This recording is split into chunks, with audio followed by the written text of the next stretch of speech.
All right, this is just a really quick video just showing what the new plates look like. I've shown these before, but these are the magnesium etchings that you get from your originals.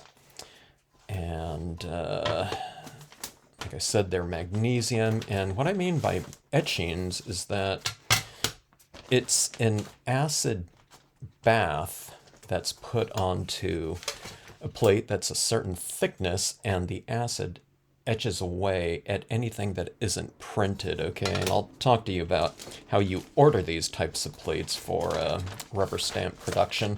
It's going to be a different process than clear stamps, but it's a very old process, and one that's been used for, well, I don't know how long, century, decades, I don't even know how long. But anyways, this is what these plates look like, and you can order them individually. These are roughly 6 by 9 inches like this, and they're 100% true to the file format that I upload to the engraver's whatever server. But you can order them individually, which would mean 4 different steps in terms of making 4 different plates here like this. But what I do is I gang my plates together so that they can do it in one process. So they're, I don't know, they're laid out like this right here. You can do it different ways, but you want them all to be even, like something like this. So they can just do one, let me see, what is this, 12 by 18 plate, and then I designate where I want the cuts to be in the file. So you designate cut along dotted lines or something like that. That's on my plate. You can do it that way, or you can format a plate this way because this is an even plate as well. So what would this be? This would be 9 by 24 inches like that, and then they can cut out 3 cuts like that. Okay, and that makes it a little bit cheaper. The cost per engravings, they call it engravings, but it's really an etching, but the places that do them are called engravers. I don't know if all etchings are engravings, but not all engravings are etching. I don't know.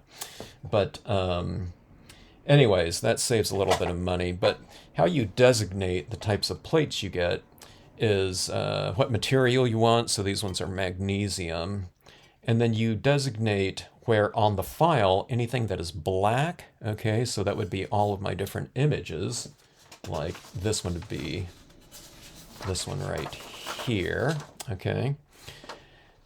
Anything that they, so what they do is they take this file, not with the red, that's my cut lines for my cling foam sets, and showing my rubber guy where to cut, you know, the separate images out of here. But what this is this gets printed basically onto this plate in some kind of ink that's a resist to that acid bath that's eating into this etching, and they have it designated that, you know, how deep you want this etching to be raised, the imagery to be raised, would probably depend on how long they keep this in that acid bath, and you know, I'm sure they have it down to a science.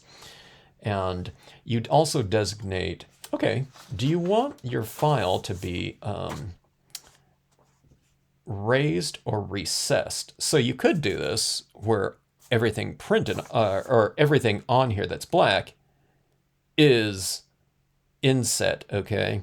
So if they did that, then what they would do is they would run a reverse of this right here, where all that white area would be, you know, every little bit in there would be printed on here, and then the black area would be etched away into this, okay? So this one's a, whatever, a raised positive image. And then, okay, so that's one way.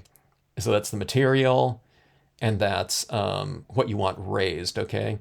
And then what they want to know is, do you want this to be, this raised portion to be right reading or wrong reading, okay? So in rubber stamping, in this process right here, we choose, let me see, wrong reading. This is right reading right here, okay? So this is the, no, here's, okay, let me see. This is wrong reading, right reading, wrong reading. Okay, yeah. See that I even get confused about this. Okay, so it's wrong reading. So you see this right here. You can see this image right here. It's curling around this way. Okay, so it's kind of like the mirror image. Because from this, now I don't have the mold that's made from this because my rubber guy keeps that and he presses my rubber.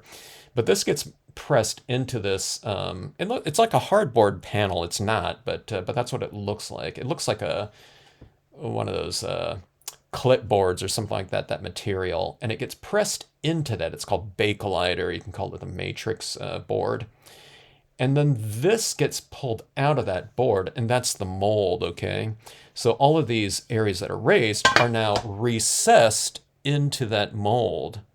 And that's where the rubber is going to get pressed into and, taken out. So this is wrong reading. And then that mold that it gets pressed into, and those recessed areas are right reading. And then you get the rubber pressed into there, okay? So now they are wrong reading again.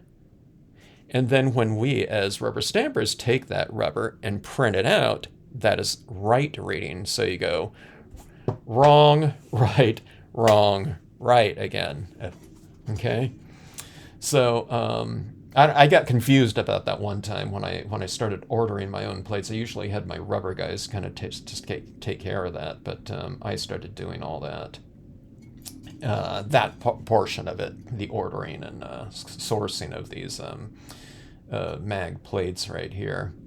But anyways, they're pretty cool, and I don't know, the place that I use these is probably all kind of electronic, and everything is probably all whatever, mechanized or something like that. But you probably have, people that still kind of have to monitor all that type of thing and check for image depth and everything like that. But some places in the past, you just have these individual houses, and who knows how long someone's been doing it. Someone might have just got trained on it or something like that. But sometimes the foot of these images right here, there's a certain angle at the top surface of the plate and the bottom area down here, the foot of the plate. Okay, so these areas right around these images,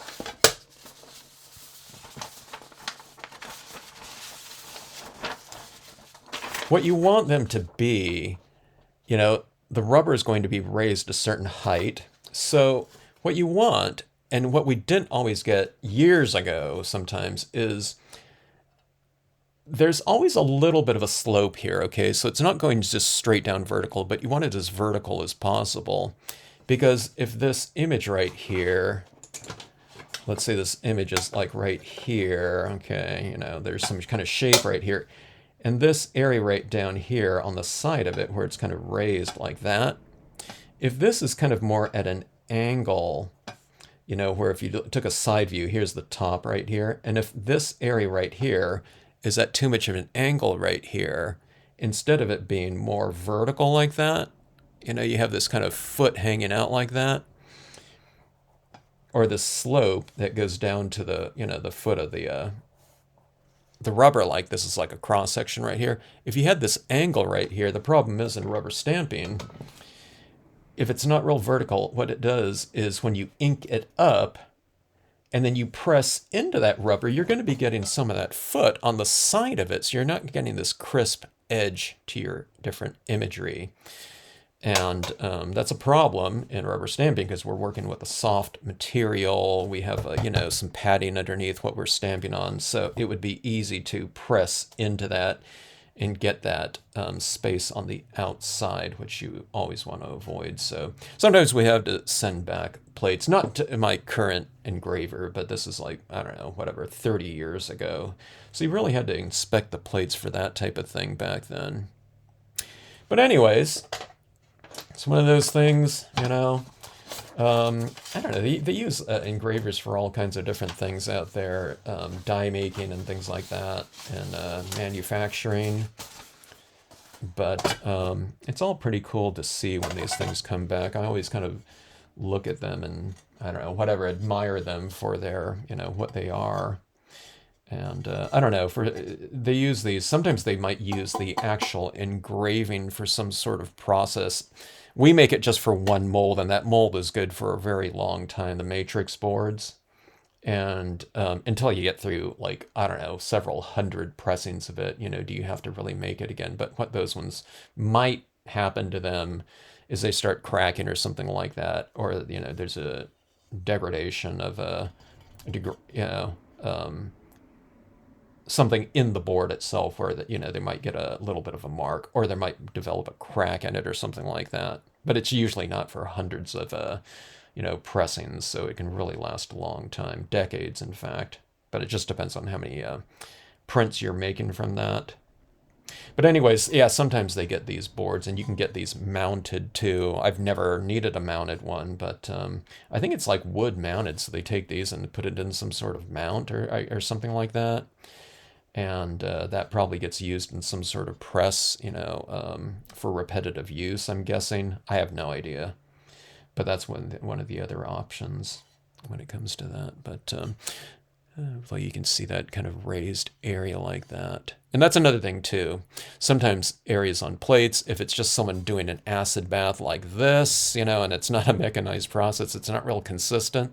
So sometimes over here, you might get that kind of more sloped edge instead of a vertical one. There's some that, sometimes the plate was deeper on one side and less on the other. So yeah, you want it really consistent from edge to edge, the further, the most kind of extremes. So if this is like one plate right here or something like this, if this is being manually done, you never know what it's going to look like over here to this point over here in terms of the plate depth. It doesn't affect the stamping so much, but you want it really consistent, and the depth to be as deep as possible while retaining the detail, the highest amount of detail in the forms. You can have this deeper, I'm sure, but the thing is, you'd have pieces of rubber that are sticking out way too much, and then they would be wobbly, so that when you're printing it out, they might tend to buckle and bend. So what they do is they take this, and it's a certain point size. So it's the ideal kind of mid-ground for the most extreme amount of detail that you can possibly have. And while, extending the most amount of depth possible, so that you don't get kind of footprint areas on the lower portions of the stamp printing out, okay? So that's why we also want to try to trim our rubber as close as possible, usually, when trimming bare rubber, or in this case, if it's cling foam mounted stamps, you want those to be, trimmed fairly tight, so that, like I said, so you don't see too many areas in here that are kind of like inked up. I get a little bit around that edge, and if that ever prints out, I just trim it a little bit closer. But you want all that ink on the surface of the stamp, and like I said, not again on the foot like that, so that what you print out is just the image itself in as crisp a form as possible.